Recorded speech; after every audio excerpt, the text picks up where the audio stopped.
Posible bang mamuhay bilang Hudyo at ipaglaban sila habang nagtutuloy ng karera sa sining? Sa loob ng maraming henerasyon, ang mga Amerikanong Hudyo ay may malaking papel sa Hollywood at teatro. Ngunit bihira lamang nilang gamitan ang mga platapormang iyon upang magsalita para sa mga adikain ng mga Hudyo, lalo na upang gamitan ang kanilang mga gawa upang ipaliwanag o bigyang diin ang buhay ng mga Hudyo bilang isang bagay na dapat ipagdiwang at ituring na normal, sa halip na maging tagpuan ng trahedya o isang bagay na kailangang talikuran upang maging ganap na Amerikano. At pagkatapos ng ika-7 ng Oktubre at ang paglaganap ng anti-Semitismo pagkatapos nito, ang pagbura sa mga Hudyo, pati na rin ang pagtanggap sa paninira sa Israel ay naging karaniwan na. Isang artistang Hudyo na lumaki sa Hollywood ang sumusubok baguhin ang kalakarang ito. Sa linggong ito sa Think Twice, makakausap natin ang actor, artist at podcaster na si Jonah Platt tungkol sa kahulugan ng pagiging Hudyo ngayon.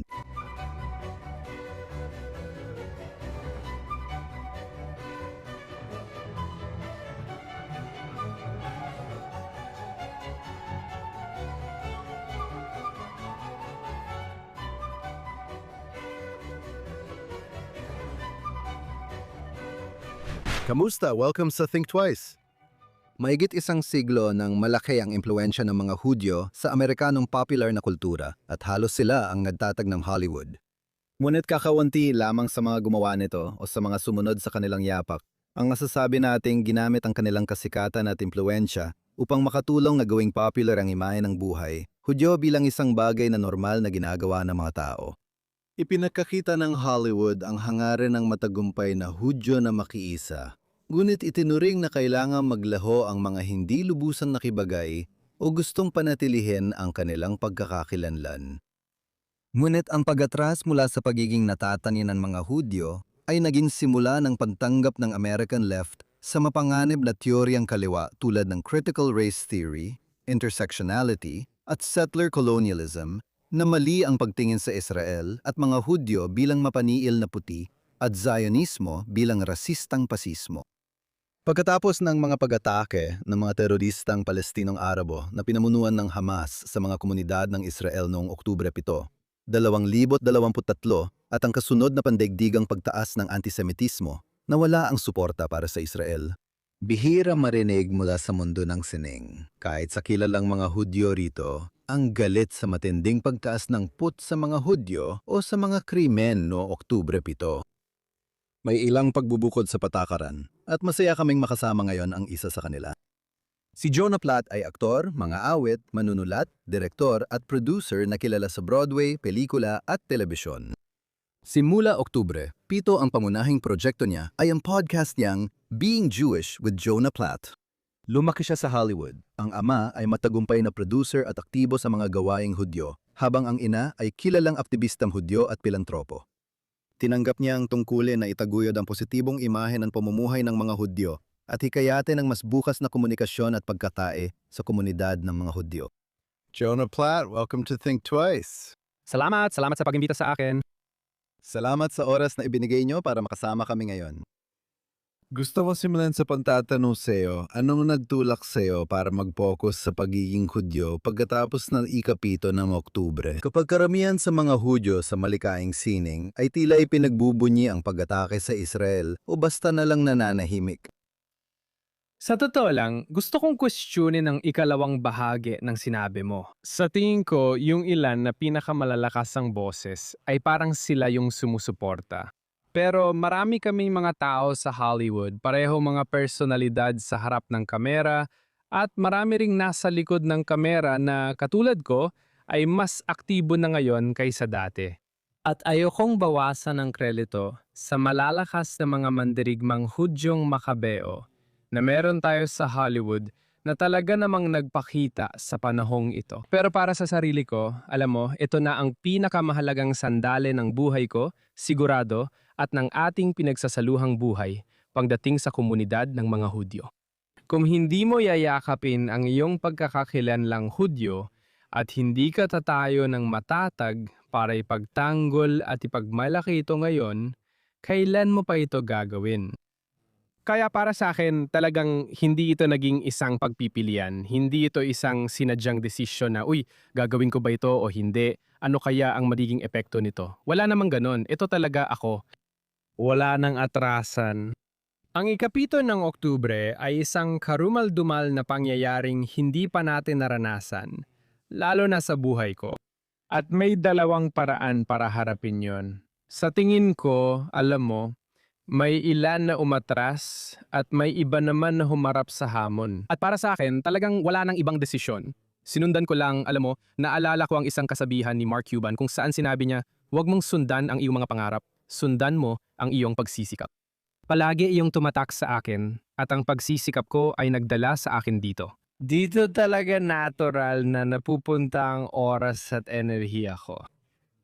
At pagkatapos ng ilang buwan ng pagiging aktibo sa social media at sa totoong buhay, sa mismong panahon pagkatapos na ikapito ng Oktubre, gusto ko talagang tutukan ang aking aktibong advokasya para sa mga Hudyo. At doon nagmula ang mismong podcast, ang pagiging Hudyo. Ano ang tangunahing at positibong mensahe ko tungkol sa mga pinahahalagahan ko na nais kong iparating? Hindi lang tugon sa kasalukuyan, kundi pati sa hinaharap kapag humupa na ang lahat. Ano ang magiging itsura nito? Salamat sa pakikinig sa Think Twice. Kung nakikinig ka man sa amin sa alinmang podcast platform o nanonood ng live sa Facebook o X o sa JNS YouTube channel, paki-like at mag-subscribe sa JNS, i-click ang kampana para sa mga abiso at bigyan kami ng magagandang review. Bukod sa Think Twice, meron din akong Jonathan Tobin Daily Podcast kung saan tinatalakay ko ang iba pang balita at pagsusuri sa mahahalagang isyu ngayon. Matatagpuan mo ang Daily Show bilang Jonathan Tobin Daily sa JNS channel. Saan ka man kumukuha ng iyong mga podcast. At ngayon, balik tayo sa programa para sa araw na ito. At sa tingin ko ay patas lang na sabihin na, syempre, marami ring mga Hudyo na nagsalita na galing sa larangan ng sining at, alam mo, gumawa ng mga bagay na talagang kapuri-puri. Pero madalas ko marinig, lalo na nung mga unang linggo, buwan, unang taon, 23 papasok ng 24, may mga mambabasa na nagtatanong sa akin, alam mo, paano naman si ganitong tao? Paano naman si ganitong tao? Alam mo yon? Napansin kong ginagawa ko rin yon. At palagi ako naging tipo ng tao na naniniwala na mas masaya ako kapag mas kaunti ang alam ko tungkol sa mga paborito kong artista o atleta, lalo na tungkol sa kanilang personal na buhay o paniniwala. Ayokong halukayin pa yon dahil, alam mo, hindi naman talaga ito nagpapasaya sa'yo sa pangkalahatan. Tama. Hindi natin kailangang malaman kung masama pala ang ugali o lasenggero ang sports idol natin noon. May mga nakakakilabot o nakakagulat na pananaw na kinatatakutan mo talaga. Paghiwalayin ang sining sa artistang lumikha nito. Tama. Pero nahuli ko ang sarili ko, alam mo yan, na tinitingnan o alam mo yan, tumitingin ka sa social media at gusto mong abutin sila at parang kalugin sila at sabihin, oy, mahalaga talaga ito, isa itong makasaysayang sandali. Babalikan ko yung nabasa ko tungkol sa mga Hudyo sa Hollywood nung huling bahagi ng dekada 30. At gusto ko ring magtanong pa tungkol sa kasaysayan ng mga Hudyo at sining. Pero naalala ko, alam mo yon, nabasa ko tungkol kay Ben Hecht na isang mahusay na manunulat na parang, alam mo yan, superstar siya sa antas na kahit sinong sumusulat sa Hollywood ay superstar. Na sinusubukang hikayatin ng mga tao na maging interesado. Hindi naman siya aktibong Hudyo noon, pero nagsulat siya na parang aksidenteng napasama siya sa kasaysayan at napagtanto niya ngang Israel ang kanyang lipi. Kaya nagalit siya sa mga Hudyo na hindi nagsalita o nagpakita ng paninindigan. Naisip ko tuloy, bakit na ba hindi ka kumikilos? Bakit hindi ka nagsasalita? Ganun ka rin ba nun? Sa tingin ko, ang napansin ko at talagang naging malinaw sa akin ay kung ano ang nangyari sa Hollywood pagkatapos ng ikapito ng Oktubre. Parang may ilang magkakaibang kategorya. Sa tingin ko, ang lalong nagpalala sa pakiramdam ng pagkadismaya ay yung kawalan ng kapalit na pakikiisa at suporta. Sa tingin ko, maraming tao ang nakaramdam na nitong mga nakaraang 10 o 20 taon. Maraming ibang grupo ng tao ang nagkaroon ng mga pagkakataon na kailangan nila ng pagkakaisa at suporta. Nandiyan ang Hollywood para sa kanila, Hudyo man o hindi. Pero nung mga Hudyo na ang nangangailangan, walang tumulong. Kaya para sa akin, malaking bahagi talaga yon. Parang dati, nandun ako para sa'yo. Pero ngayon, hindi mo man lang ako sinasamahan. Yung ganong pagkawala ay malalim ang epekto. At sigurado akong naramdaman yun ng mga tao sa industriya. Ang nakakainis ay hindi lang yung hindi nagpo-post ng bandila ng Israel, kundi pati yung hindi man lang nailagay ang pangalan nila sa liham noong 2 linggo ng Oktubre na may panawagang palayain ang mga bihag. Dahil hindi raw sila pwedeng makisangkot o kung anuman. Para sa akin, hindi ko talaga maintindihan yon. At para sa akin, hindi yun mapapatawad. Sa tingin ko, ang makita namin ay kahit ano pa ang iyong kaugnayan at antas ng pakikilahok bilang isang Hudyo. Bago ang Oktubre, 7 kadalasan, yun ang magdidikta ng magiging reaksyon na aasahan namin mula sa'yo pagkatapos ng Oktubre 7, based sa kung paano tumugon ang mga taga-Hollywood. Kaya sa tingin ko, marami sa amin ang tumitingin sa ilang mga kilalang Hudyo na hindi pa nagsasalita kailanman para sa mga Hudyo. Na sa ordinaryong araw ay hindi sila nagsasalita. Tapos aasahan mo magsasalita sila sa isang talagang napakasamang araw. At nagulat kami na hindi nila ginawa iyon. At sa ilang paraan, hindi ko sila binibigyan ng palusot, pero parang, ano ba ang inaasahan mo? Ang taong ito ay hindi naman aktibong miyembro ng komunidad na ito. Ito ay, alam mo na, isang taong maaari nating tawaging Hudyong napalayo na sa komunidad na siguradong Hudyo sa kapanganakan at sa pakikisalamuha. Pero hindi namumuhay ng araw-araw sa anumang makahulugang paraan bilang isang Hudyo. Hindi gumagawa ng kahit ano para sa mga adhikain ng mga Hudyo, hindi isinasabuhay ang kanilang pagiging Hudyo sa kahit anong paraan. At ang mga taong iyon, hindi natin dapat asahan na magpakita o tumugon noong Oktubre 7. Sa ilang paraan, natuwa kami, ayaw kong sabihing nagulat, pero talagang nakakatuwang makita yung mga taong talagang nauugnay at nararamdaman na sila ay aktibong mga Hudyo. Na baka hindi ganoon ka-vocal noon, pero nakita nila ang sandaling ito at naisip, sige, magsasalita na ako ngayon. Nakita namin ang mga iyon. Nakita rin namin yung mga taong nabanggit ko na hindi talaga naging bukas o nagsalita noon at hindi rin talaga magsasalita at patuloy na hindi nagsasalita. At pagkatapos, meron ding mga tao na parang nasa gitna lang. At sila yung mga yon. Mas naiinis ako sa mga taong mas nakikibahagi. Pwede sana nagsalita pa sila, pero dahil sa kung anong PR sensitivity o kung anong dahilan, hindi nila ginawa. Yun ang frustrating para sa akin. Hindi naman lahat ng Hollywood pareho. Lahat kayo nakadismaya sa akin. Tulad ng sabi mo, may mga paboritong aktor na lasenggero at masama ang ugali, kaya nakakadismaya talaga. Para sa akin, yung inaasahan mong maayos, sila pa ang nakakadismaya. Naging kakampi ka na ng ibang tao noon. Ngayon, sarili mong komunidad. Nag-host ka na rin ng mga Jewish na pagtitipon noon. Anong posisyon mo rito? Maiinis talaga ako sa kanila. Oo. Sa tingin ko, alam mo, may pananaw ang mga hindi artista na may mga kapalit o parusa kapag nagsalita ka para sa isang hindi popular na advokasya. At malinaw naman, ang Israel ay hindi na popular na advokasya na yon. Sayang, alam mo, sa mga uso o sikat na grupo. At may mga magiging kapalit o parusa. Alam ko rin na sa ibang sining tulad ng classical na musika, mahirap magsalita para sa Israel. Yung ilang gumawa nito, nakakatanggap ng maraming negatibong puna. Pero narinig ko rin at alam mo, si Jennifer Goodwin na in-interview mo sa iyong podcast ay nagsabing hindi yun totoo. At alam mo, mas niyakap niya ang kanyang pagkahudyo mula Oktubre 7. Ganon din ba ang narinig mo? Oh, sa kabuuan, walang tinatawag na pagba-blacklist sa mga Hudyong nagsasalita para sa Israel. Wala talagang ganun. Ang masasabi ko, ganito ang nangyayari. Mas tungkol ito sa karaniwang usaping pangnegosyo para sa ilang brand o proyekto. Maaring ayaw nilang makisangkot sa isang tao na hayagan at lantarang umaagaw ng atensyon sa kahit anong issue tungkol sa kahit ano. Hindi ito tungkol sa mga Hudyo o Israel. Parang may mga tao lang talaga na, alam mo yon, gusto lang nilang magbenta ng sapatos. Ayaw nilang makipag-ugnayan sa kahit sino na may dinadalang kahit ano maliban sa bilhin mo itong mga sapatos na ito.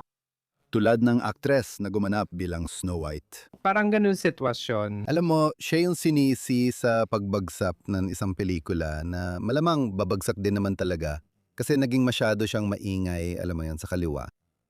Tama. Pero para sa akin, sa ganung sitwasyon, hindi mahalaga ang paksa. Kung pipili ka ng isang mainit na issue, at dinadala mo ang ganyang kontrobersya sa isang komersyal na proyekto, ayaw ng mga tao ng ganyang gulo. At naiintindihan ko yon dahil sinusubukan mong magbenta ng isang bagay. Ganon din mangyayari kung todo ka na nangangampanya para sa Israel kahit nasa taas ka na nagbebenta ng sapatos o iba pa. Pero pag sinabi mong malaki kang taga-suporta ng Israel, hindi pwede kunin ng taong yon. Hindi ko nakikita na mangyayari yon. Sa totoo lang, kapag tinaas mo ang ulo at kamay mo at sinabi mong, oo, isa akong pro-Hudyo na Hudyo, ang dami na. Makikita mo ang mga kababayan mo sa negosyo na parang, ayos, anong pwede nating gawin magkasama? Anong mga proyekto ang sinusubukan nating gawin na yon nang may pagmamadali, may benta, at may kwento? Makikita mo ito sa buong industriya mula sa mga executive, producer, manunulat hanggang aktor. Parang ngayon lang nagising ang mga nagmamalasakit. Matapos ang Oktubre 7 na di nila naramdaman nun na may mas mabigat ang nakataya at mas apurahan. At tingnan mo, mahirap talagang maikwento at magawa ang mga ganitong kwento dahil sa iba't ibang dahilan. Pero hindi dahil sa parang pagba-blacklist. Ayaw namin sa Israel. Ayaw namin sa mga Hudyo. Hindi namin ikukuwento ang istorya ninyo. Mas dahil kung mahirap itong maikwento, una, nahihirapan kaming makuha ang tamang talento o kung anuman para maikwento ang kwentong Hudyo na ito. Halimbawa, yung Netflix series na Nobody Wants This. Para sa akin, perpektong halimbawa ito ng kung ano ang dapat nating lahat na ginagawa sa Hollywood na talagang maganda. Romantikong komedya, makabago, malalaking bituin, talagang nakakaaliw. Tungkol lahat sa mga Hudyo at kung gaano kamahal ng mga Hudyo ang pagiging Hudyo nila. Kahanga-hanga, parang perpekto. Nagiging mas mahirap kapag wala kang Kristen Bell at Adam Brody na magbibida sa palabas mo. Mas mahirap talaga yon. Baka nahihirapan kang makahanap ng tao dahil kinakabahan silang gumawa ng proyektong Hudyo, kaya nagkakaroon ka ng ganong issue. O kaya yung kwento na gusto mong ikwento ay ayokong sabihing masyadong Hudyo. Pero parang hindi siya sapat na kaakit-akit para sa lahat bilang aliwan na meron sana siyang sariling halaga bukod sa pagiging mahalagang kwentong Hudyo lang. Malaki ang gastos dito kaya kailangan ng mas malawak na manonood para mabawi ang puhunan, tama? Tama, isa itong merkado, di ba? Hindi pwedeng gawin ko lang ang pelikula para sa 15 milyong Hudyo sa mundo at kailangan mapanood nila lahat para mabawi ko ang puhunan ko, di ba? Dapat ganito. Isang kapanapanabik na kwento na may kaakit-akit na mga karakter. Saka nga pala, Hudyo sila at ang paraan ng pagsasalita, pakikisalamuha at pamumuhay nila ay may tatak Hudyo. Iyan ang mga proyektong dapat pagtuunan ng pansin at nangyayari sa likod ng eksena na may mga taong talagang nagtatrabaho rito. Talagang mahirap ang negosyo ngayon. Sa totoo lang, mahirap maipagawa ang mga proyekto. Alam naman ng karamihan, mabilis ang pagbabago sa Hollywood at mas mahirap na ngayon gumawa ng mga original na proyekto. Maraming salap ang nakakaapekto pero hindi ko naranasan yung nagsasalita siya tungkol sa Israel, hindi natin siya pwedeng kunin.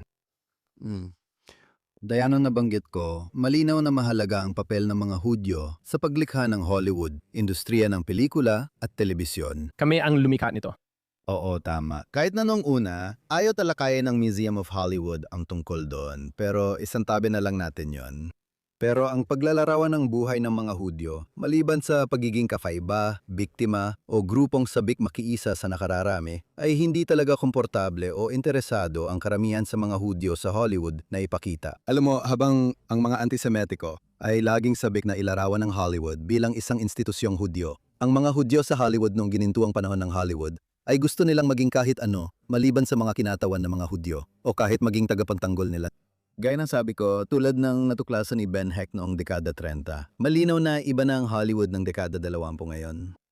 Sa palagay mo, paano nakaapekto ang kasaysayan sa tugon ng mga Hudyo sa industriya ng libangan sa nangyari noong ika-7 ng Oktubre at sa pagtaas ng antisemitismo sa mundo? Meron pa rin bang pag-aatubili bukod sa mga salik ng merkado pagdating sa pagtalakay sa isang tunay na kwentong Hudyo? Malinaw na hindi na nila iniinda ang hindi. pagiging bahagi ng lipunan, di gaya ng mga namumuno sa studio noong dekada 30. Sa tingin mo ba may alinlangan pa rin gumawa ng kwentong Hudyo? Oh, nasaklaw mo na ang lahat ng bahagi niyan. Ibig ko sabihin sa tingin ko ang nakikita natin ngayon ay parang namana nating pananaw mula pa noong dekada 30 kung saan, gaya ng sinabi mo, noong dekada 30 at muli. Halos, ibig ko sabihin, oo, totoo. Naintindihan ko kung bakit pinalitan ng mga boss ng studio noon ang kanilang mga pangalan mula Shmuel Goldfish naging Samuel Goldwyn. Alam mo, hindi dahil masama ang pagiging Hudyo noon, kundi dahil Amerikano na ako ngayon. Galing ako sa silangang Europa at gusto kong maging bahagi ng lipunang ito. Gumagawa tayo ng sariling Amerikana. At alam mo, ang interesting dito, syempre, ang klasikong Hollywood ay punong-puno talaga ng kwento at moralidad ng mga Hudyo. Hindi lang nila tinawag na ganun, hindi nila tinawag na kwentong Hudyo ang mga yon. Kasama rin ang maraming artistang Hudyo. Oo, alam mo, kahit saan, pero hindi halatang Hudyo. Kadalasan, ginagampanan nila ang mga hindi Hudyo, tulad ni Paul Muni na umarte bilang halos lahat ng lahi maliban sa pagiging Hudyo. Naintindihan ko kung bakit ganun nun kahit papaano. At sa tingin ko, ang nakikita mo ngayon ay ang natitirang epekto ng pakiramdam na kailangan nating bawasan ang pagiging Hudyo at kailangan nating ipakita na tayo ay basta Amerikano lang. Tayo nga at sa tingin ko yun ang naging pundasyon. At sa tingin ko mula nun nadagdagan pa ito ng takot na hindi kinu-question paano kung masyado tayong lantad? Sinasabi nila na kontrolado ng mga Hudyo ito at sila rin ang gumagawa niyan. Sagot ko, sinasabi naman nila yon kahit ano pa. Kaya mas mabuting may pakinabang tayo rito. Naranasan ko na rin ang ganitong usapan mismo kay Jason Alexander sa podcast ko. Tinanong ko siya kung bakit, sabi niya parang may takot daw. Sabi ko kahit ano pa daw sabi nila, bakit di na lang natin gawin? Nagulat siya, hindi ko pa napag-isipan yan. Sa tingin ko, hindi pa yan na challenge at karamihan dito ay minana lang. Sa tingin ko, ganito na lang talaga kung paano gumagana ang Hollywood sa matagal na panahon. Ayaw nilang magmukhang sila ang namumuno dahil sinasabi ng lahat na sila ang may kontrol dito. Kaya kahit anong kapangyarihan na meron tayo, hindi natin dapat gamitin para sa kapakanan ng sarili nating komunidad. Dapat siguraduhin natin na lagi nating itinataguyod ang iba na maganda naman. Magandang magtaguyod ng iba, pero madalas hindi tayo kasali sa pag-angat na yon. At saka, sa tingin ko, mahalaga ring tandaan na marami sa mga Hudyo sa Hollywood ay hindi na aktibong Hudyo. Kaya kung aasahan nating manguna sila at itaguyod ang mga proyektong Hudyo at mga prioridad ng mga Hudyo, pati itaas ang tinig ng mga Hudyo, hindi nila iyon gagawin. Hindi nila nakikita ang sarili sa papel na iyon o bilang responsibilidad nila. Hindi na ako magugulat kung sa isa o dalawang henerasyon, mawala na ng koneksyon sa pagiging Hudyo ang mga pamilya nila. Yan ang uri ng mga Hudyong napalayo na sa kanilang pagka-Hudyo. Marami sa mga Hudyo sa Hollywood ang ganyan. Marami rin sa mga Hudyo sa Amerika, di ba? Yun ang pinakamalaking bahagi ng populasyon ng mga Hudyo, yung tinatawag na mga demograpo, na mga Hudyong walang relihiyon. Tama, sabihin na natin sa tingin ko dito sa LA, mga 40% o 30% yata yon. Kaya maisip mo na sa Hollywood, baka pareho rin ang porsyento. Marami sa mga Hudyo, sa totoo lang, gaya ng pinag-uusapan natin, hindi na talaga itinuturing na Hudyo pagdating sa pagkakaroon ng responsibilidad o prioridad bilang Hudyo sa industriya. Yan ang magdadala sa akin sa susunod kong tanong. Para sa akin, pinakamagandang pananaw sa makabagong mga Hudyo ang sinabi ni Cynthia Ozick, ang universalismo ang bersyon ng mga Hudyo ng makitid na pagtingin sa sariling grupo. Gusto kong talakay na mahalaga ang universal na halaga sa Hudaismo. Pero hindi lang ito ang bukod ng relihiyong yon. Yun ang aspeto ng sibilisasyong Hudyo na madalas pinanghahawakan ng karamihan sa Amerikanong Hudyo dahil karamihan sa atin ay lumaki sa mga liberal na pagpapahalagang pampulitika at panlipunan, kaya iyon ang madaling panghawakan. Iyan ang naging pundasyon ng maraming nagawa ng mga Hudyo sa Amerika at iba pang lugar, pero naging dahilan din ng kawalan nila ng depensa sa sarili. Maraming Hudyo, kahit tanggap nila ang kanilang pagka-Hudyo, lalo na sa sining, ay mas interesado sa opinyon ng iba kaysa sa pananaw ng mga Israeli o kapwa Hudyo. Maganda rin ito para sa pagsusulong ng dialogo, alang-alang sa dialogo mismo. Hindi nakakatulong ipantanggol ang mga Hudyo sa kanilang estado kapag kinukubkob ito at binabaha hindi lang ng kritisismo kundi ng mga paratang na blood libel at delegitimisasyon. Kahit pagkatapos ng Oktubre 7, parang napakahirap pa rin para sa kanila na ipaglaban ng mga Hudyo sa parang ipinaglalaban ng ibang grupo ang kanilang sarili. Isa ba yan sa mga dahilan kung bakit ang naging tugon ng mga Hudyo sa larangan ng sining sa kasalukuyang crisis ay, sa tingin ko at sa pananaw ng marami sa mga nanonood, ay naging labis na nakakabigo. Sa tingin ko, napakatalas ng obserbasyon na yan. At oo, sa palagay ko, tama ka. Sa tingin ko, ito ay isang napaka-Amerikanong uri ng Hudaismo. Na parang Hudaismo ay katumbas ng tikun ulam. Simula, gitna, at wakas. Iyon na ang buo. At syempre, hindi lang naman yon ang Hudaismo. Tiyak na mahalagang aspeto yon ng Hudaismo at isang magandang bahagi, gaya ng sinabi mo, bahagi ng dahilan kung bakit naging masigla tayo sa lahat ng lipunang napuntahan natin ay dahil sa paraan ng ating pag-aalaga. Ibig kong sabihin, isa ito sa mga pangunahing utos natin sa daan-daang paraan sa buong liturhiya at kasulatan ng mga Hudyo, alam mo na, alagaan ng dayuhan, alagaan ng balo, alagaan ng ulila, alagaan ng iyong kaaway, at marami pang iba, napakahalaga talaga. Period. Hindi lang yon lahat. Kailangan mo ang buong pakete. Higit pa tayo kaysa sa iisang hanay lang ng mga pagpapahalagang iyon pagdating sa kung sino ang mga Hudyo. At kung ang buong definisyon mo ng pagiging Hudyo ay social justice lang, ang pananampalataya mo, ang tribo mo, ay hindi talaga ang mga Hudyo. Social justice iyon. Parang nilalagyan mo lang ng kipa. Oo, napanood ko yung episode mo kasama si Jason Alexander. Magaling talaga siya. Sobrang talented niya at nagpakita ng paninindigan sa buong karera niya at patuloy na nagsalita para sa mga adikain ng mga Hudyo. Pero naisip ko na interesting nung sinabi niya na nag-aatubili siyang magsalita para sa, alam mo yan, isang batang bihag. Alam mo yan, pagkatapos ng Oktubre 17. Pero gusto niyang pag-usapan ang mga bata mismo, alam mo yon, o kahit papaano, alam mo yon, hindi siya komportable na ang pag-usapan lang ay ang mga Israeli na biktima at hindi ang mga Palestinong naging biktima rin. At sabi ko, alam mo yon, naiintindihan ko yon, pero alam mo yon, hindi rin naman niya nang iisipin gawin ng kahit sino sa kabilang panig. Oh, at siya, hindi lang siya ang naging bisita ko na nagpahayag ng ganitong uri ng damdamin. Alam mo yon na ipinapakita yon. Mula, malamang hindi ito kinu-question. Halos sa sarili nila, itong instinct na talagang kailangan nilang magbahagi. Teka, hindi ako kumakampi lang sa sarili kong grupo. Hindi ko inuuna ang mga Hudyo. Sana wag isipin na para lang ako sa kanila. Tama. Sana wag isipin ng iba na mas tapat ako sa isang grupo ng tao kaysa sa iba. At sa tingin ko, ayos lang naman na unahin mo ang pamilya mo sa buhay. Alam mo yon kung lahat ay patas. Siyempre. At hindi rin to parang laro na kung sino lang ang panalo o talo. Alam mo yon, pwede kang gumawa ng video para sa isang bihag, tapos pwede ka rin gumawa ng kahit ilang video para sa iba pang tao kung gusto mo. Pero hindi dapat ganon. Naniniwala ako na hindi mo kailangang mag-alinlangan o questionin ang kagustuhan mong sumuporta sa sarili mong komunidad kapag sila ay nangangailangan. Sa tingin ko, wala namang dapat ikahiya o ihingi ng paumanhin doon. Napaka-natural lang nun. At muli, gaya ng sinabi mo, hindi lang naman yung kabilang panig ng usaping ito ang walang alinlangan. Kundi pati ibang grupo, wala rin silang ganoong pag-aalinlangan. Walang Asian American na magsasabing, ay inaatake kami pero hindi ko alam kung magsasalita ako dahil kailangan ko ring isipin ng iba. Iniisip ba nila, nasabi ko na ba ang sapat? Hindi, parang inaatake mo ako, ipagtatanggol ko grupo ko. Natural lang yon. Hindi natural na maramdaman mong kailangan mong humingi ng paumanhin para doon. Kaya nga, pwede namang maging pareho. Walang nagsasabing kailangan laging may talo o panalo lang. Ako lang mo, wala. Pero ayos lang na unahin mo ang sarili mong mga tao, ang sarili mong pagkakakilanlan.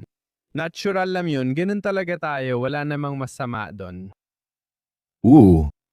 Tukol sa pamilya, nabubuhay tayo sa isang kulturang hati ang politika. Sa tingin ko, bawat pamilyang Hudyo, gaya ng bawat pamilyang Amerikano, may sari-sariling pagkakaiba sa politika at sa usapin ng Israel matapos ang Oktubre 7. Parte ka ng isang pamilya ng mga kilalang tao na hindi nahihiyang ipahayag ang kanilang mga opinyon.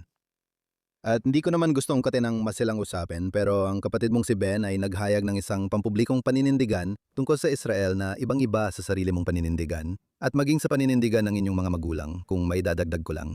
Paano mo inaharap ang mga pagkakaibang yon? May paraan ba para magawa yon sa mga isyong napakahalaga ng hindi nasisira ang relasyon?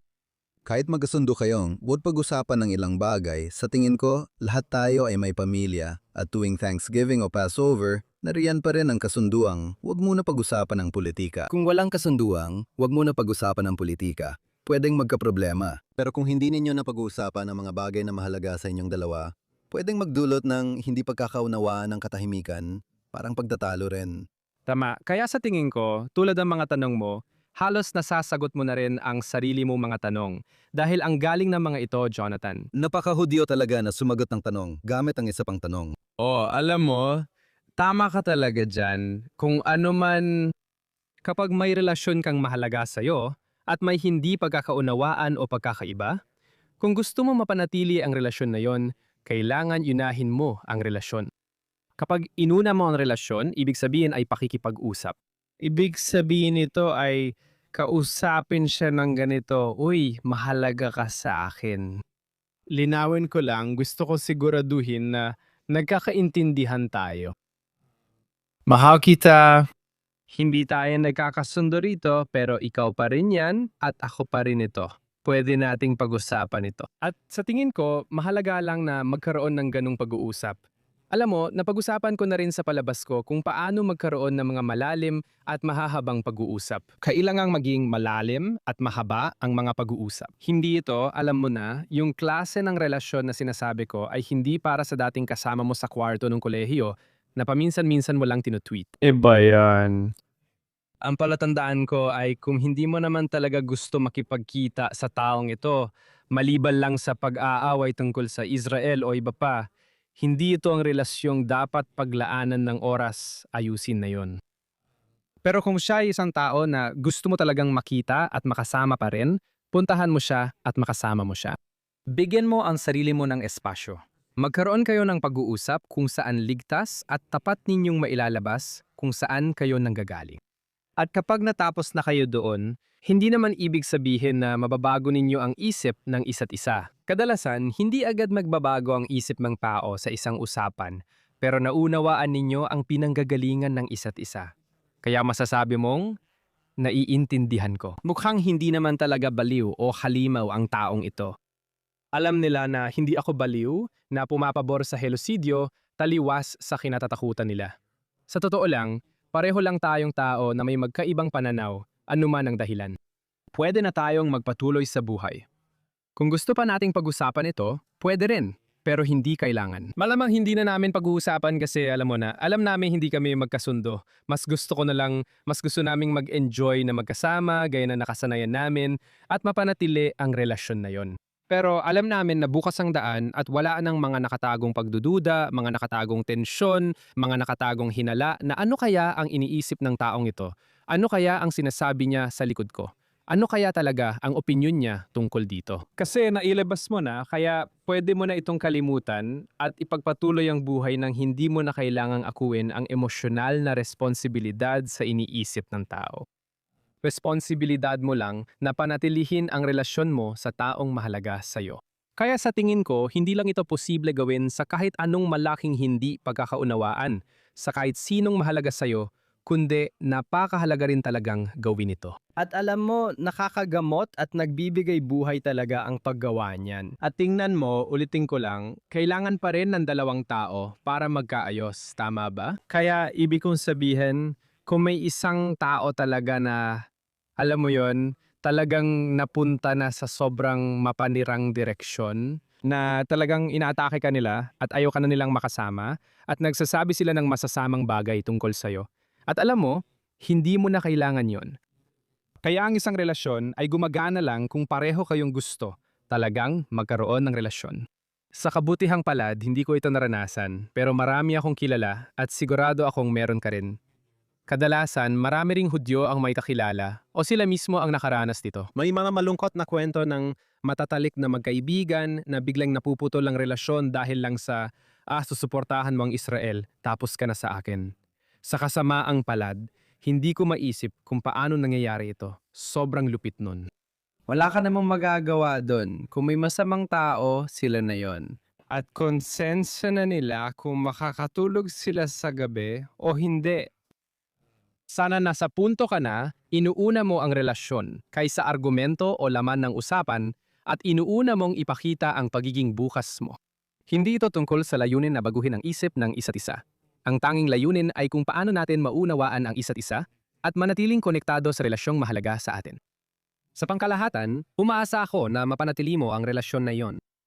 Sa tingin ko napakagandang payo niyan. Sa tingin ko ang problema ay ang ating pangkalahatang kultura ay alam mo na, gumagalaw at patuloy na gumagalaw sa kabaligtarang direksyon. Naalala ko na nabanggit ng ilang rabbi na pagkatapos ng 2016 na halalan, may mga mag-asawang naghiwalay dahil sa damdamin nila kay Trump. Naisip ko ang labo naman nito, marami namang mas magagandang dahilan para mag-away ang mag-asawa bukod sa politika. Pero totoo talaga yon at sa tingin ko, alam mo na naapektuhan na nito ang bawat issue. Pero tiyak na, simula nang maging sentrong issue ang Israel sa kultura, sa tingin ko, itinutulak nito ang mga tao sa negatibong direksyon na parang nawawalan sila ng pagkilalang kaisa ng panig na kinabibilangan nila.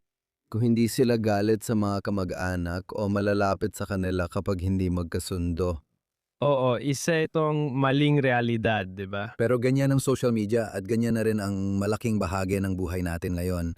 Isa itong virtual o maling realidad. Ang ibig kong sabihin ay yung idea na wala tayong boses, kung paano tayo makipag-usap sa isa't isa, o na dahil sa 2016 at sang-ayon ako, na ang pag-angat ni Donald Trump ay talagang nagbukas ng matinding kawalang-galang. Sa kasalukuyang tinatanggap na paraan ng ating pakikitungo at pagtingin sa isa't isa. Dito sa bansa at maging sa buong mundo, talagang nagsimula ito sa nakaraang 10, 15 taon. Hindi na natin kailangang gawin yon kasi parang normal na ito at nakikita natin sa TV, politika, social media at paligid natin. Siguro ito na ang ginagawa natin ngayon. Pero pwede nating piliing huwag gawin ito katulad ng unti-unti nating nakakalimutan ang critical thinking bilang isang kasanayan. Hindi ibig sabihin na hindi tayo marunong mag-isip ng critical, pero marami lang talagang tao na hindi ito ginagawa. Kaya tuloy, nangyayari ito nang di natin namamalayan at iniisip natin, siguro di ko na kailangang makisali. Pwede ko na lang basahin ng isang bagay online at isipin na tama na yon at magsimulang pag-usapan ito kahit hindi ko man lang pinag-isipan ng critical. Kailangan nating patuloy na ipaalala dito na, hindi, may pagpipilian ka dito. Pwede tayong mag-usap ng maayos at makita ang isa't isa bilang tao. Mas marami tayong pagkakaisa kaysa sa nagpapahiwalay sa atin. Ang madalas nating ginagawa ngayon, parang hahanapin natin yung isang bagay na hindi natin pinagkakasunduan. Parang may buong pagkain sa harap natin. Magkasundo tayo sa ulam, magkasundo tayo sa panghimagas, magkasundo tayo sa pampagana. Parang may isang gisantes sa side dish na di natin mapagkasunduan, tapos gagawin nating issue ang gisantes na yon.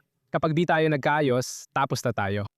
Hindi yan tamang paraan para magkaroon ng magandang salusalo.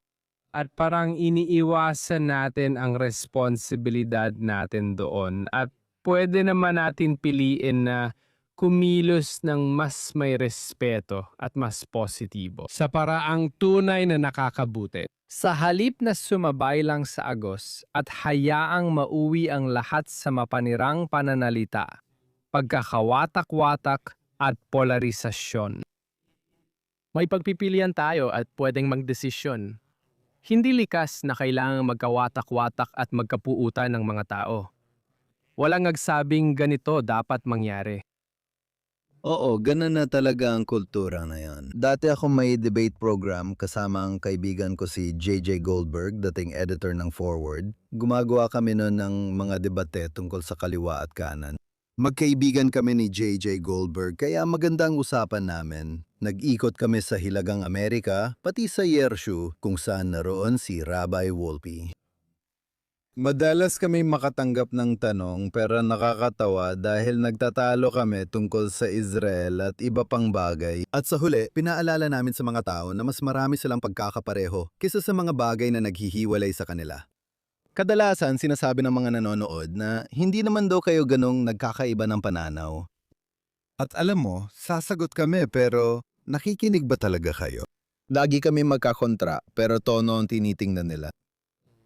Hindi naman kami nansisigawan sa isa't isa. Nagtatawanan kami kasama ang isa't isa. Minsan, nagdibiruan kami, pero nagsasalita pa rin ng may paggalang. At naturuan silang isipin na kung ganun ang ginagawa mo, hindi ka talaga tumututol.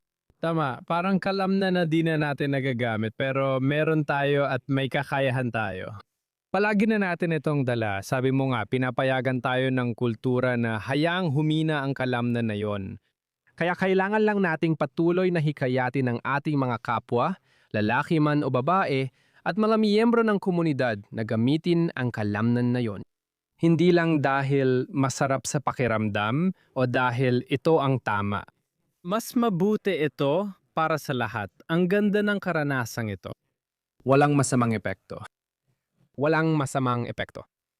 Wala naman, pero masasabi ko na maliit na rin ang merkado kahit sa komunidad ng mga Hudyo para sa mga danong debate gaya ng natuklasan natin. Hindi ko alam, kakapanood ko lang ng debate. Akala ko marami ang nanood ng debate ni na Darrow Horn at Deborah Lipstadt. Yung debate ng Sapir ay marami ring napag-usapan. Oo, hindi ko sinasabing imposible, pero base sa karanasan ko, mas konti na ang interes ng mga tao dito ngayon kasi parang lahat nagagalit na sa lahat ng bagay.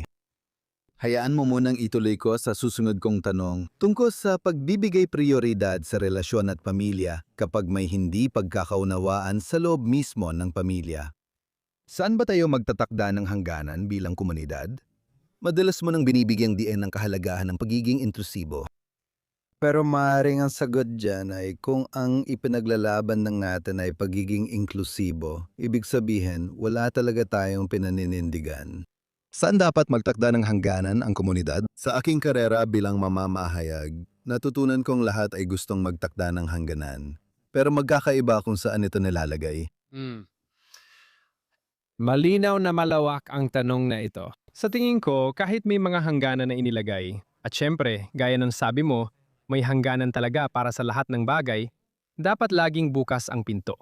Kaya gusto ko lang sabihin yon. Kailangan nating laging magbigay ng paraan palabas. Dapat laging may paraan palabas. Handa kaming tanggapin ka kung magbago ka ng isip, kaya mahalaga ito para sa akin. Pero hindi ko iniisip na ibig sabihin nun ay walang hangganan. Lahat ay laging welcome. Sa tingin ko, at napag-usapan ko na rin ito, tulad ng halimbawa sa isang organisasyong Hudyo, lumitaw ang tanong habang kasama ko ang ilang lider ng organisasyong Hudyo. Saan dapat ilagay ang hangganan sa anti-Zionist na nagtatrabaho sa mga organisasyong Hudyo? At para sa akin, nasa karapatan ninyo na magtakda ng hangganan. Kung isa kang organisasyong Hudyo na ang misyon ay alam mo na ang paglago ng sambayan ng Hudyo o pagsuporta sa anumang aspeto ng Judaismo o ng mga Hudyo mismo.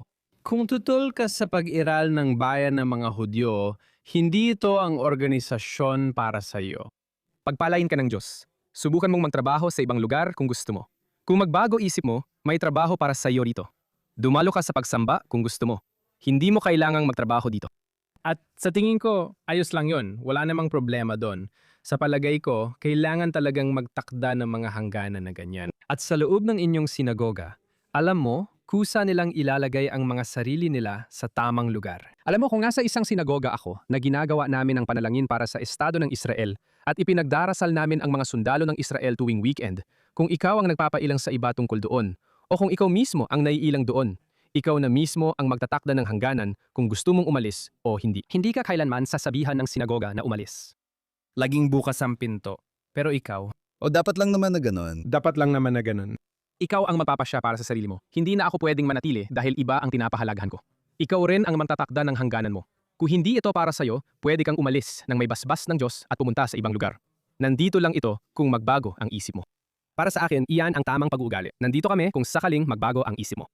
Pero kung alam mo ang isang bagay na napakahalaga sa iyo ay salungat sa isang bagay na napakahalaga sa amin, baka hindi ito ang lugar para sa iyo. Naniniwala ako na mahalaga yan, lalo na ang tanong kung lahat ay pwedeng pagtalunan kahit sa komunidad na diverse tulad ng mga Hudyo. Madaling sabihin na pwede tayong magkaiba ng opinyon kung ano dapat ang tax rates. Pero pagdating sa usapin ng pagkawasak ng nag-iisang estadong Hudyo sa mundo, kung saan nakatira ang kalahati ng mga Hudyo sa buong mundo, ang pagturing doon bilang isang bagay na pwedeng pagtalunan, alam mo, masasabi ko, para sa akin, handa akong makipagdebate tungkol sa halos kahit ano, pero ayokong pagdebatehan yon. Oo, sangayon ako sa'yo, pero may isang pasubali ako sa tingin ko mahalaga. Lalo na para sa mga mas batang Hudyo na siguraduhin na may puwang sila sa mga galitong lugar. Na magkaroon ng pag-uusap at magtanong at maglahad ng mga pagtutol. Mahalaga ito kasi kung wala ang galitong puwang, parang nagkakaroon lang ng dalawang panig. Mahal mang Israel o hindi. At kung hindi mo mahal ang Israel, ibig sabihin ay nasa kabilang panig ka, na ibig sabihin ay mapupunta ka sa panig ng galit sa Israel kahit hindi mo naman talaga ito kinamumuhian. Ayaw naming gawing parang dalawa lang ang panig o gawing lahat o wala. Parang dapat kang sumunod, mahal ko ang estado ng Israel. Kung ano ang ibig sabihin nito para sa rabay ko, ganoon din sa akin. O di, kaya'y aalis na lang ako. Kailangan nating magkaroon ng kaunting gitnang posisyon kung saan pwedeng pumasok at umalis ang isang tao, na pwede niyang sabihin na hindi ako komportable dyan. Kasi alam naman natin na ang mga tao ay palaging pinapakain ng ganitong ingay laban sa Israel buong araw sa paligid nila, lalo na ang mga mas bata. Nasa social media ito, nasa mga paaralan at pati sa mga kaibigan nila. At kung hindi natin sila bibigyan ng lugar para pumasok at magkamali o magtanong, mawawala sila sa atin.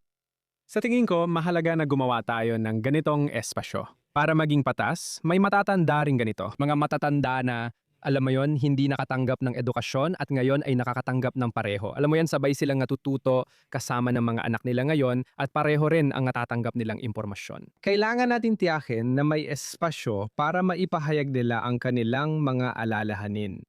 Pero sa huli, siguro dalawa lang ang malinaw na hangganan. Una, dapat bang umiral ang Israel o hindi? Para sa akin, mukhang malinaw na linya yon. Pwede nating pagdebatehan ng mga pulisya. Tulad ng sabi ko, mismo mga Israeli ang mahigpit pumuna sa Israel araw-araw. Tiyak. Wala tayong problema doon. Pero alam mo, kailangan nating magkasundo na naniniwala tayo na ang mga Hudyo ay dapat may kontrol sa kanilang sarili at may isang lugar sa mundo na may kolektibong koneksyon tayo. At na mayroong na may ilang mga bagay tulad ng mga organisasyonal na bagay kung saan hindi nararapat na gawin yon. Kung ang mission statement ko ay ito. Alam mo, nagkakaroon tayo ng edukasyon tungkol sa Israel dito at nagsasagawa tayo ng mga fundraising para makalikom ng pera para sa isang kibbutz sa Israel. At kung hindi mo gusto yon, baka hindi talaga ito ang lugar para sa'yo. At hindi na natin kailangang pagdebatehan kung dapat ba tayo maglikom ng pera para sa kibbutz Be'eri. Kung talagang istorbo ito sa'yo, hindi ito ang lugar para sa'yo. Oo, tingin ko totoo yan. At sa totoo lang, sa palagay ko, alam mo, Israel o hindi, Israel talaga ang tanging issue na yon. Alam mo, mga tanong tungkol sa kung saan dapat ang hangganan. Alam mo, yung mga bagay na mahalaga 20 o 30 taon nang nakalipas, parang hindi na mahalaga ngayon, lalo na pagkatapos ng Oktubre 7. Interesante, nagtataka ako kung bakit mo nararamdaman yan. Ganito ang nararamdaman ko dahil kasama ako sa debate sa nakalipas na 30 taon. Kung dapat bang umiral ang Israel o hindi. Para sa akin, iyan lang ang issue ngayon. Kasi sa tingin ko, matagal na rin parang ang komunidad ng mga Hudyo, ang Israel mismo ay talagang nahati tungkol sa, alam mo, parang sa politika ng proseso ng kapayapaan. At yon ay naipakita sa mga diskusyon dito sa Estados Unidos. Pero hindi na talaga natin pinag-uusapan yon ngayon. Ang pinag-uusapan na natin ay, alam mo, isang bagay na mas pangunahing usapin. Alam mo, ang anti-Zionismo ay hindi naman talaga isang bagay na, kumbaga, pinagtatalunan o normal noon. Dati sa editorial ng New York Times, mga 20 o 30 taon na ang nakalipas, hindi ito karaniwan noon, pero ngayon, normal na ito. Yan ang ginagawa nila, yan din ang argumento nila sa malaking bahagi. At sa puntong ito, sa tingin ko, yun lang talaga ang dapat nating pagtuunan ng pansin. Ibig ko sabihin, alam mo, dahil dun na tayo dinala ng mga pangyayari. Sa palagay ko, Ibang basa ko, lalo na gamit ang New York Times na halimbawa mo, kapag pinag-uusapan nila ang anti-Zionism, dalawang bagay ang nakikita ko. Una, nakikita ko ito bilang isang kilusang nakabatay sa put.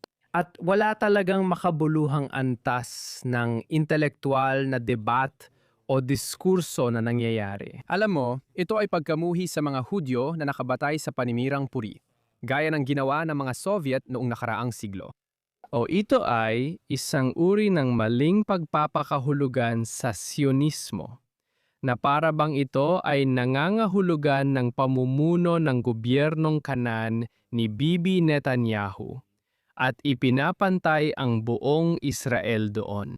Sa palagay ko, alam mo, kahit na magpalit tayo ng gobyerno at ibang-iba ang kanilang ginagawa, Sa tingin ko, mag-iiba ang usapan at kalikasan nito. Sa tingin ko ba, mag-iiba rin ang damdamin? Hindi naman siguro, pero naniniwala akong mag-iiba ang usapan. Kung hindi mo nakikita ang isang gobyerno na, alam mo na, parang pinapayagan o sinusuportahan ang karahasan ng mga settler o may hangaring sakupin ng Gaza, sakupin ng Lebanon, at sakupin ang West Bank. Iyan ang pananaw sa kasalukuyang gobyerno kahit papaano. Kaya sa tingin ko, maaring magbago ang usapan kung magkakaroon ng pagbabago sa gobyerno sa bandang huli ngayong taon. Pero titingnan pa natin. Sa totoo lang, kukontra ako dyan. Kasi sa tingin ko, wala namang gobyernong maiisip na maaring mahalal na yung taon. Malinaw na hati ang mga Israeli kay Netanyahu, pero hindi sila hati tungkol sa digmaan. Hindi talaga sila hati pagdating sa digmaan laban sa Iran o sa digmaan laban sa Hamas. Alam mo, at total, kung si Netanyahu ay nasa kapangyarihan na, alam mo, sa loob ng lahat ng mga taong ito, nanalo siya sa napakaraming eleksyon. Hindi ito dahil, alam mo, hindi ito isang sabuatan, kundi dahil parang natalo na sa argumento ang kabilang panig. At alam mo, kung hindi si Bennett at si Lapid, alam mo, hindi naman gaano magkaiba ang mga pulisya nila tungkol sa digmaan. Sa tingin ko, kung susuriin mo ang maraming tao, halimbawa sa New York Times, sino-sino lang ba talaga ang nanalo ng Pulitzer Prize? Pwede mong tingnan ang listahan ng mga manunulat nila at ng editor ng seksyong ideas? Sino lang bang sumulat nito? Grabe review ng libro tungkol sa band. Alam mo, sa madaling salita, sinasabi nila na kahit sino na naniniwala na ang Sionismo ay mahalaga, na ang Israel ay mahalaga sa pagkakakilanlan ng mga Hudyo, ay, alam mo, baliw. Sa palagay ko, hindi nila gagawin yon. Hindi sila magiging paborable sa anumang gobyerno na mahahalal sa Israel. Sa totoo lang, yung huli mong sinabi ay tumutukoy sa una kong punto, di ba? Para sa akin, isa lang yan sa ibang anyo ng pagkamuhi sa mga Hudyo. Kung sinasabi mo sa akin na hindi talaga maiisip o mahirap paniwalaan, Iyan ay uri ng pagkamuhi sa mga Hudyo na hindi nakita sa editorial page ng New York Times. Alam mo, nung panahon ng mga liberal ay nakikipagtalo sa mga konserbatibo, ang mga gaya ni Anthony Lewis ay napalitan na ng mga taong ito. oh, hindi maganda. Ibig kong sabihin, yun ang, alam mo, anti-Sionismo. Hindi tayo naging handa para harapin ang ganitong uri ng put laban sa mga Hudyo. Bilang lipunan at bilang komunidad ng mga Hudyo, hindi tayo naturuang unawain kung paano ito gumagana o kung paano ito makilala. Ang ibig kong sabihin, tayo, hindi ako. Hindi ako ang una nagsabi nito, pero ginugol natin lahat ng oras at resources sa pagtuturo.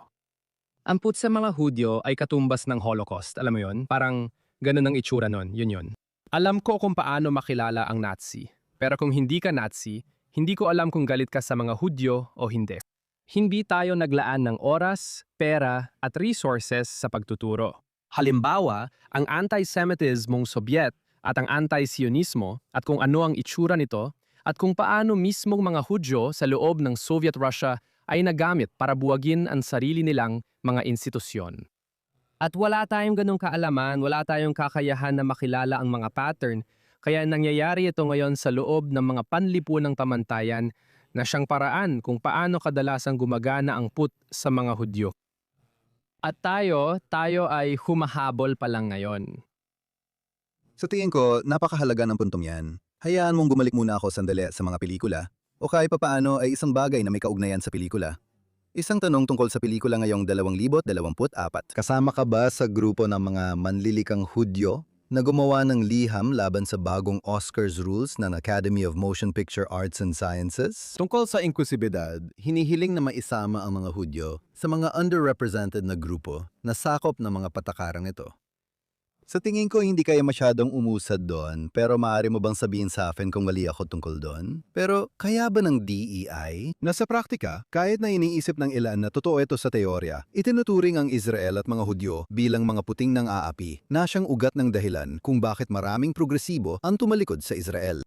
Pwede bang tanggapin ng mga Hudyo kung tingin ng ilan ay kabilang sila sa uring ng aapi at hindi tunay na biktima? Isa itong napakahalagang tanong. Alam ko na kayo, ang aking mga kaibigang itim at mga kakampi, ay naniniwalang napakahalaga ng DEI para sa kanila at na kayo. Malaki ang kanilang pagtutol at nasasaktan sila. Kapag naririnig nila ang mga Hudyo na gustong alisin lahat, naiisip nila, paano naman kami? Ano ang iniisip ninyo? Sa tingin ko rin, hindi nila lubos na uunawaan kung paano. Ang DEI, sa totoo lang, gaya ng sinabi mo, ay nagamit bilang sandata para ihiwalay ang isa sa pinakamaliit na etnikong minorya sa mundo na talagang nakakabaliw. Kaya mahirap para sa akin na maisip o maunawaan talaga. Mayroon bang bersyon na dapat tayong magkaroon ng isang gumaganang DEI, alam mo na, kurikulum o pananaw sa mundo, kung saan ang pagkakaiba-iba at pagsasama ay isinasama ang mga Hudyo bilang isang etnikong minoryang may pagkakaiba-iba. O naman, kapag naunawaan mo na kung sino at ano ang mga Hudyo, natural silang nababagay sa ganitong uri ng balangkas. Pero kung patuloy nating hindi naunawaan bilang mundo kung sino at ano talaga ang mga Hudyo, Pareho sa pamamagitan ng binaryo, kwento ng nang-aapi at inaapi. at alam mo, kaugnay niyan itong maling paglalagay ng label at hindi pagkakaintindi sa mga Hudyo, na parang sila ay isang mayaman, puti at European na uri ng tao. Na hindi lang mali, kundi hindi rin ito kahit na mali, na ipapakita ang karamihan sa mga Hudyo sa mundo na hindi naman talaga mukhang puti. Na talagang nakakainis, alam mo yon, yun ang malaking issue. Kaya sa tingin ko, kung pwede lang sana nating baguhin agad ang lahat. At parang sinabi ng buong mundo, ay ibig mong sabihin, ang mga Hudyo pala ay tribong mula sa Israel na ipinatapon at nagkalat sa buong mundo. Ngayon, masasabi ko na parang tayo ay Galapagos finches. Nagkakaiba-iba tayo ng pag-unlad sa iba't ibang isla dahil sa ebolusyon. Nagkahiwa-hiwalay tayo, kaya may ilan sa atin na humaba ang tuka at ang iba naman ay kumain ng ganitong mani. Dahil doon lumaki ang ilan sa atin at doon naman lumaki ang iba. Galing pa rin tayong lahat sa isang grupo. At alam mo, ang Israel, kung saan mahigit 50% sa atin ang nakatira, ay hindi pa nga ang karamihan ng mga taong galing sa Hilagang Aprika at gitnang silangan. Exacto. Ito ang mga pangunahing katotohanan.